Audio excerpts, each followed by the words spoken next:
So a seeming contradiction there, with the Supreme Court raising questions about the Prime Minister's silence, and the CAG is saying that the former telecom minister actually virtually bypassed the Prime Minister and just went ahead and did his own thing.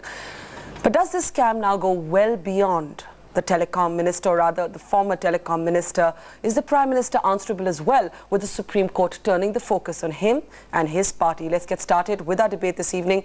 Manish Tiwari, it's very difficult for anybody to understand that the Prime Minister writes a letter to one of his own ministers, clearly laying down a code for transparency, clearly not happy with the way the telecom minister in his cabinet is conducting things.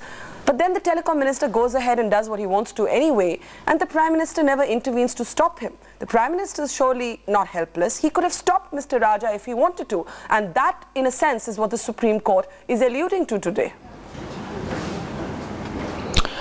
Well, Barkha, allow me to very respectfully point out that while we have the greatest respect for both the Supreme Court and the CAG at the outset said that the Prime Minister had advised the Telecommunications Minister, but the Telecommunications Minister got back to the Prime Minister repeatedly saying that he is following the recommendations of the TRAI, which is a regulatory body which has a statutory mandate to make recommendations with regard to the introduction of new service providers. So therefore, all these facts are there in the public domain. But allow me to make 4 or 5 quick points on the CAG report, which I tried to speed read, and the reason I'm doing it is because it is so dense with facts, and at various points in time, the facts actually cross each other over, that there is a need for the PAC to study it.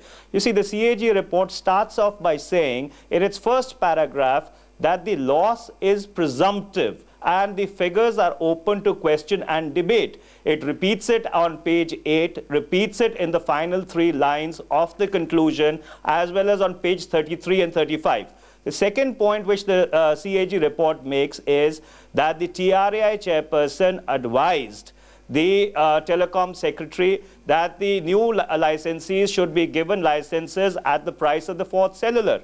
The third point it makes is that the TRAI said that there should not be a new pricing for 2G spectrum because the playing field would get unleveled. So all I'm trying to point out is that here is a CAG report, and which also clearly and categorically says that the telecommunication minister is at fault. He has substantively violated procedures. He's ignored the advice of the Prime Minister. He's ignored the advice of the Minister of Finance. So therefore, you have a report which is dense with facts. So allow the PAC to consider it line by line, quoted something from the CAG report. I also have the report in front of me.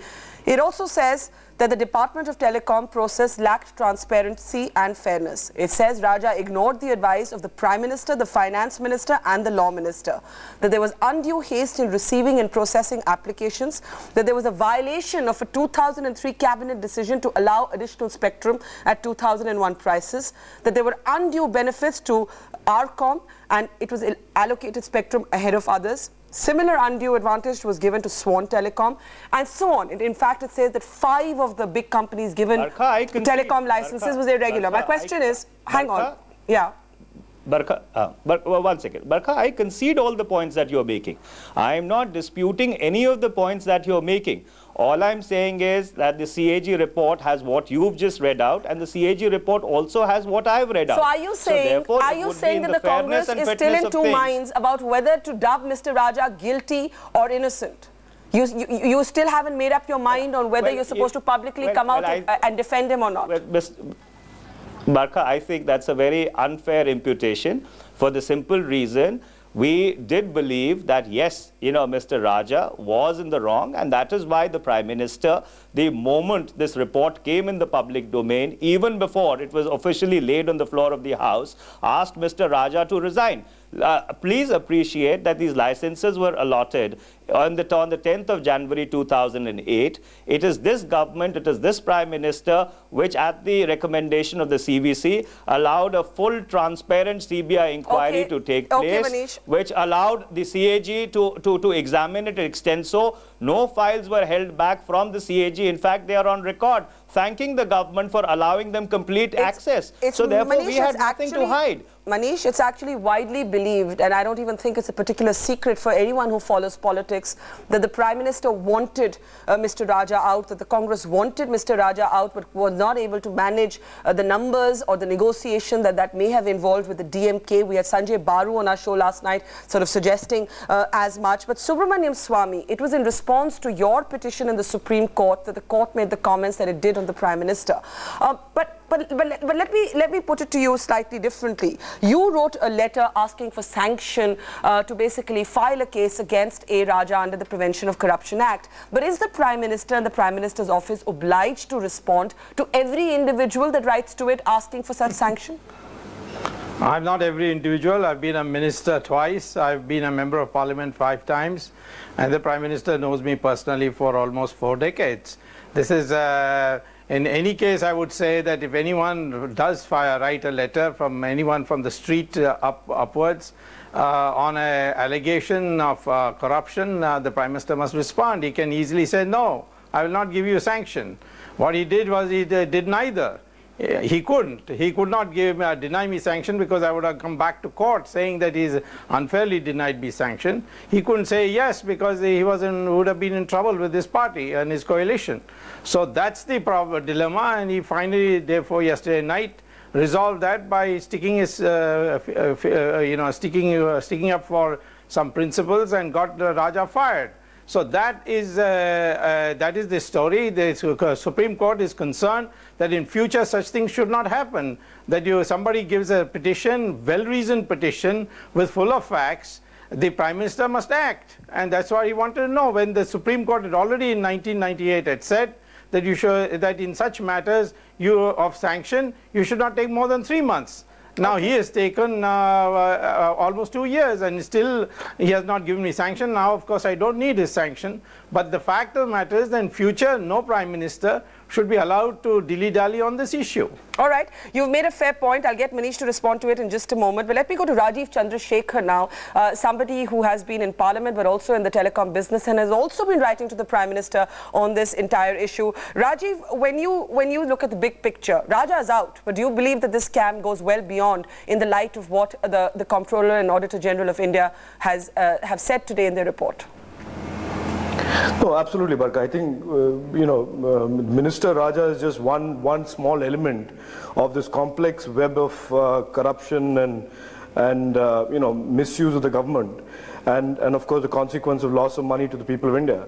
There is the minister, there are bureaucrats, there is the TRAI, and of course there are at the end of the other side of the equation, there are the beneficiaries of the scam, of the swindle.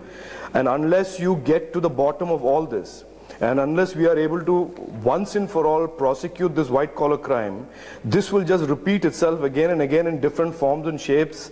And I've seen this in telecom, Barka. I've seen scams, I've seen swindles, and it just never seems to go away because we never seem to solve the problem once and for all.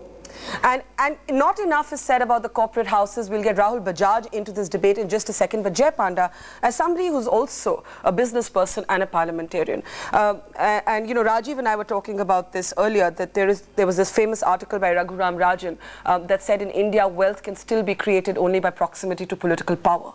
Are we seeing, in a sense, that on brazen display in this telecom scam, where it's so easy to bash the politicians, but nobody, and perhaps not even the media, really puts the scanner on the corporate houses? Well, undoubtedly, wealth can still be created by proximity to political power. Fortunately, India is also changing. Today, there are many other opportunities to create wealth without compromising principles and without indulging in crony capitalism. But in this particular instance, I think you must give some credibility to what Mr. Raja is saying, that, in a parliamentary system, there is collective responsibility. And it's a bit disingenuous to say that the fact that Mr. Raja and his ministry were disobeying the Prime Minister's diktats was not known to the Prime Minister's office until the CAG came out with the report. That's just not credible. The Prime Minister's office certainly has the ability to keep track of what's happening in different ministries and to intervene and to take action. So you're saying that when the CAG report says that the Prime Minister's advice was bypassed, as was the Finance Minister and the Law Ministers, you don't buy it? No. Because there is that well-documented exchange of letters where the Prime Minister does write to A. Raja and say your process is not transparent and you should keep a hold on the allocation of these licenses and make it more transparent. My point is, the Prime Minister's office did not have to wait for 2 years to find out from the CAG report that their orders were not being followed. Fair enough. They certainly have the ability to monitor the ministries, to keep a monthly tab on them and take action much earlier. Vian Kaul is somebody who's written many of these CAG reports, former CAG with